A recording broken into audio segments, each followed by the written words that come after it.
Haja Misbah Zulfa Elizabeth Magister Humaniora. Ialah Dekan Fakultas Ilmu Sosial dan Ilmu Politik, sekaligus pengajar dari Universitas Islam Negeri Wali Songo Semarang, kampus moderasi dan anti kekerasan di Jawa Tengah.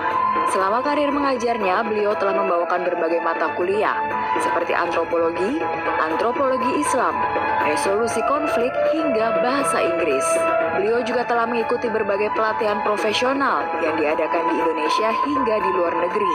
Selain mengajar hingga saat ini, beliau juga aktif dalam pembuatan karya penelitian ilmiah yang diterbitkan dalam artikel, jurnal, dan buku.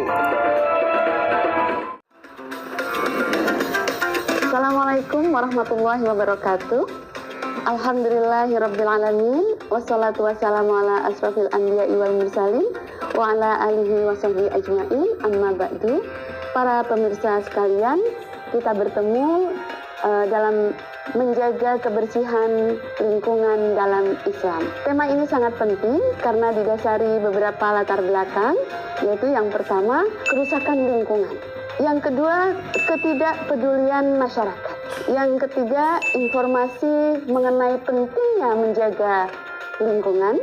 Kemudian industrialisasi, serta program kebersihan lingkungan. Fokus pembicaraan kita adalah persoalan lingkungan, kebersihan, sampah, dan bagaimana Islam memandang ini. Nah, dari berbagai kerusakan yang sudah digambarkan tadi, kita melihat betapa dampak kurangnya kebersihan lingkungan itu adalah ancaman terhadap kehidupan manusia. Karena air, tanah, udara terkontaminasi oleh berbagai polutan. Jika alam terancam dan manusia yang hidup di dalamnya otomatis juga terancam, kemudian pertanyaannya adalah siapa yang bertanggung jawab? Nah, tentu semua orang bertanggung jawab atas berbagai kerusakan ini. Kali ini kita akan melihat bagaimana Islam sebenarnya mempunyai ide, ajaran mengenai kebersihan lingkungan. Yang pertama, ini sudah sangat dikenal. Sebuah hadis yang menyebutkan an-nadhafatu minal iman, bahwa kebersihan adalah sebagian dari iman. Nah, kemudian berkait dengan kerusakan lingkungan, perintah tentang penjagaan dan larangan untuk merusak, Quran menyebutkan di beberapa ayat dalam Al-Quran. Yang pertama adalah surat Ar-Rum ayat 41 dan 42. Yang terjemahannya adalah, telah tampak kerusakan di darat dan di laut disebabkan karena perbuatan tangan manusia.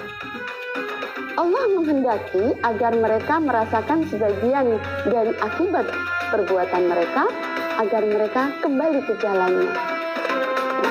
Ayat yang ke-42 mengatakan, katakanlah hai Muhammad, bepergianlah di bumi ini, lalu lihatlah bagaimana kesudahan orang-orang dahulu. Kebanyakan dari mereka adalah orang yang mempersekutukan Allah.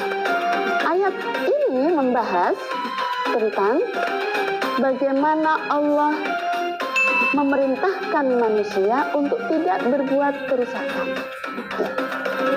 Dan dalam ayat kedua itu Allah memerintahkan kepada Rasulullah, lihat tuh orang-orang yang terdahulu yang telah merusak alam.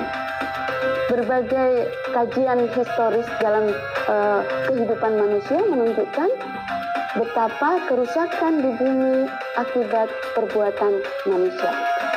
Nah, dengan demikian, Islam menegaskan bagaimana pentingnya konservasi alam, bagaimana penjagaan alam, dan itu dilandasi oleh semangat teologis untuk mengabdi kepada Allah, untuk mengikuti perintah Allah. Ya.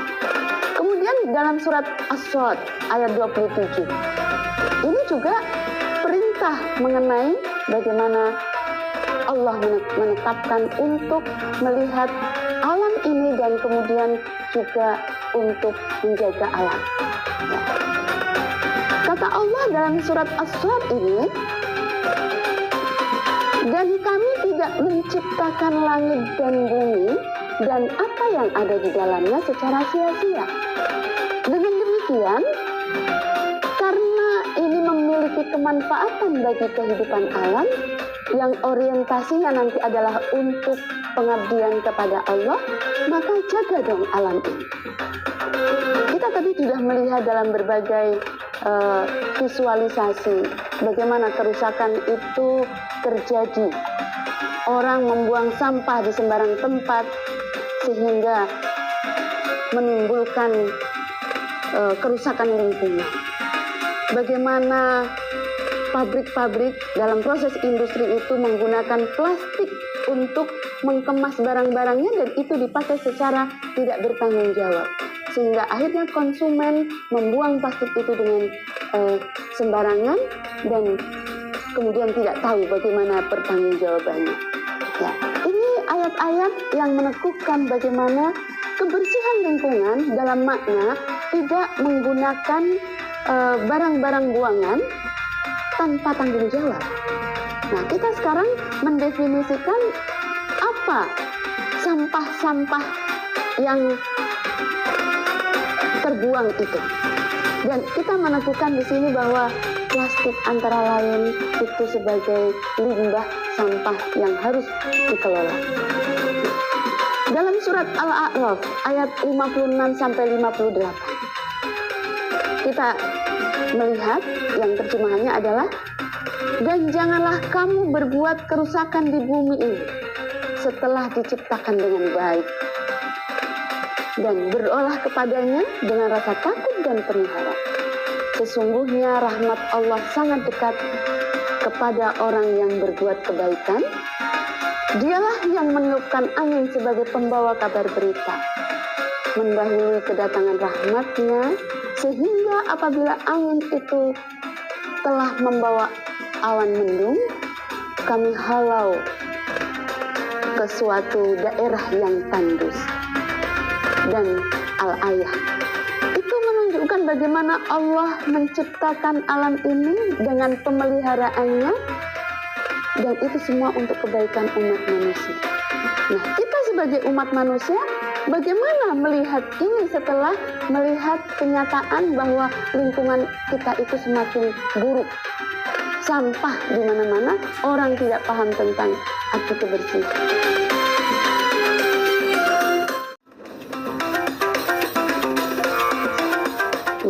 Sebagai umat manusia, bagaimana melihat ini setelah melihat kenyataan bahwa lingkungan kita itu semakin buruk, sampah di mana-mana, orang tidak paham tentang arti kebersihan.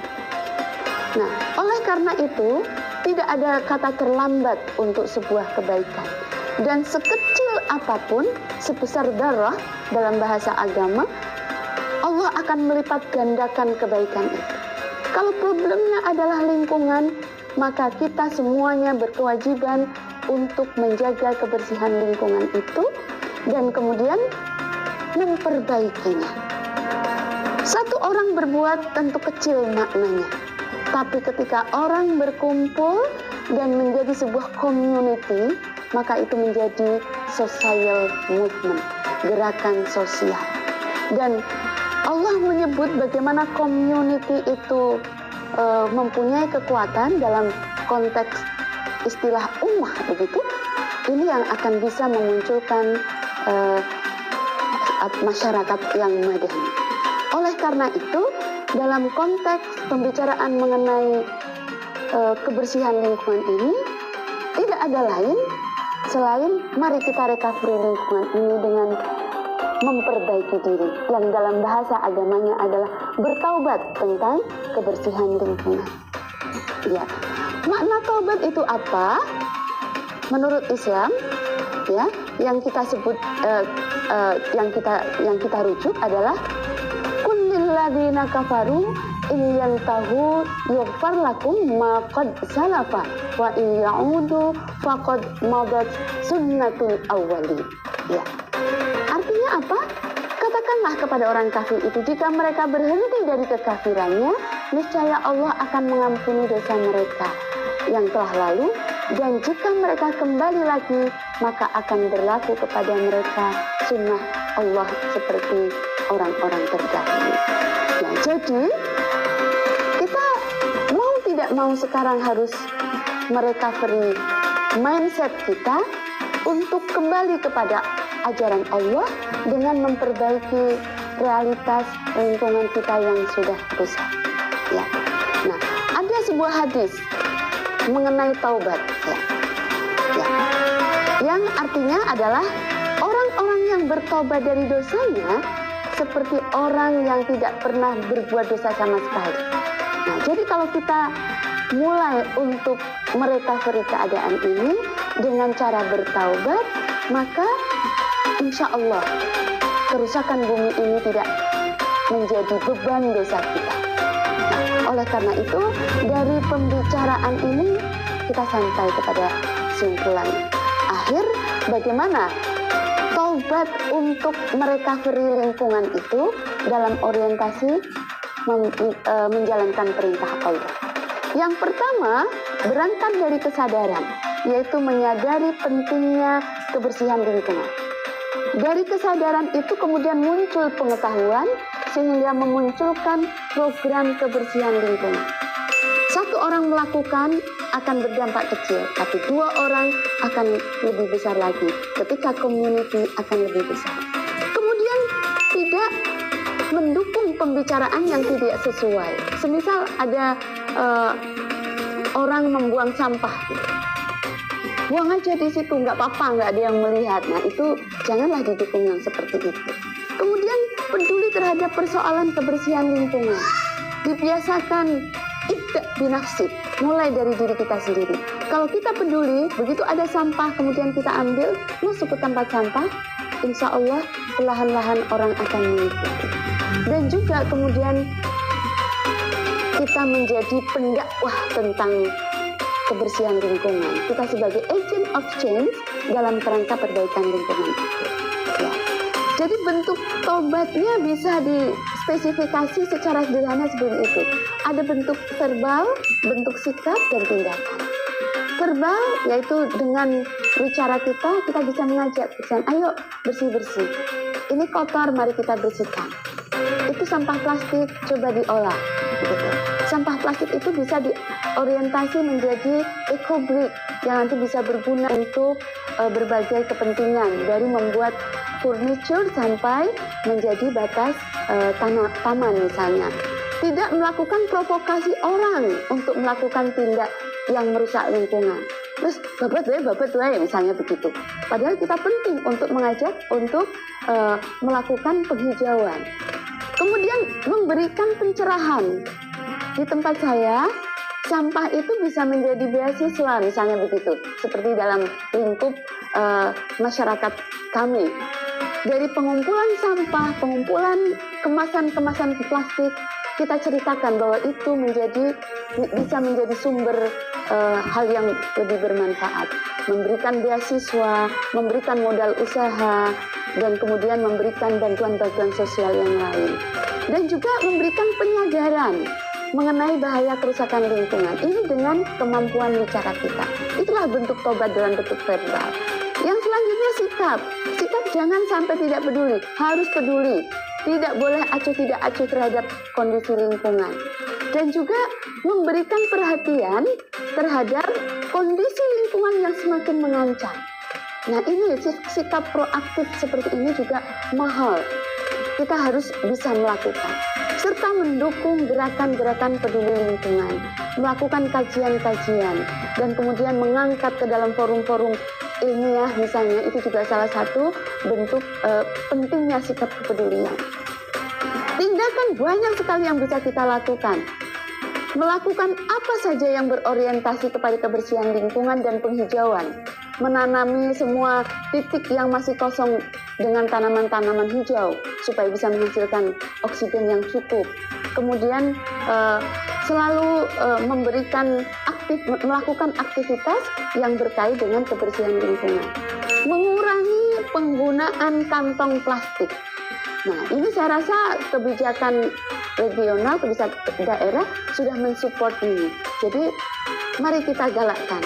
Jangan gunakan kantong plastik. Karena plastik kalau terbuang ke tanah, dia baru 500-an tahun baru akan hancur.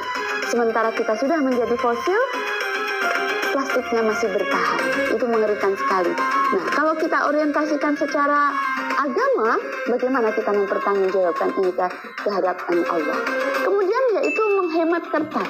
Karena kita ketahui bahwa kertas itu diproduksi dari pulp. Pulp itu dihasilkan dari serbuk kayu. Sementara hutan itu fungsinya adalah sebagai paru-paru dunia. Ketika itu ditebangi, belum lagi illegal logging, bagaimana kita akan mewarisi bumi yang sehat itu kepada generasi berikutnya. Dan ini penting sekali untuk berbagai kelembagaan supaya melakukan penghematan kertas. Dalam era digital, saya rasa ini sangat suportif. Kemudian yang lain adalah menggunakan kantong permanen yang selalu disimpan dalam tas kita. Sehingga setiap waktu kita akan berbelanja, membutuhkan suatu wadah bawaan, kita sudah siap. Tidak membutuhkan kantong yang hanya sekali pakai. Dan juga kemudian menggunakan tumbler permanen untuk tempat minum kita. Sehingga kita tidak perlu membeli air minum dalam bentuk kemasan kecil-kecil yang wadahnya nanti langsung dibuang. Juga menggunakan box makanan yang permanen. Sehingga kalau sudah dipakai bisa dicuci, bisa dipakai lagi. Nah, ini saya rasa materi kita berkait dengan kebersihan lingkungan. Mudah-mudahan memberikan manfaat kepada pemirsa sekalian. Terima kasih. Wassalamualaikum warahmatullahi wabarakatuh. Pada tempatnya ya. Baiklah, kita akan menuju kuis yang sudah ditunggu-tunggu oleh adik-adik semuanya. Kita akan mulai. Pertanyaan pertama adalah,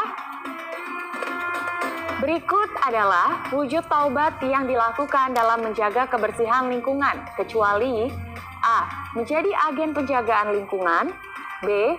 Peduli terhadap persoalan kebersihan lingkungan, dan C. Tidak menyadari pentingnya kebersihan lingkungan.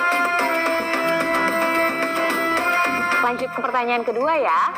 Tindakan taubat dalam kebersihan lingkungan adalah A. Mengurangi penggunaan kantong plastik, B. Menghemat kertas, dan C. A dan B benar. Jawabannya bisa langsung ditulis di kolom komentar postingan banner tema hari ini. Postingannya berupa foto dengan ada tema syiar Madrasah Ramadan hari ini yang diunggah di Instagram @metrotv. Tapi jangan lupa di follow dulu ya, karena untuk menentukan pemenangnya kalian juga harus follow IG dari Metro TV. Kita tunggu jawaban adik-adik sampai pukul 21 waktu Indonesia bagian Barat ya. Dan 2 orang dengan jawaban benar akan mendapatkan hadiah masing-masing Rp500.000. Untuk adik-adik yang sudah berpartisipasi dalam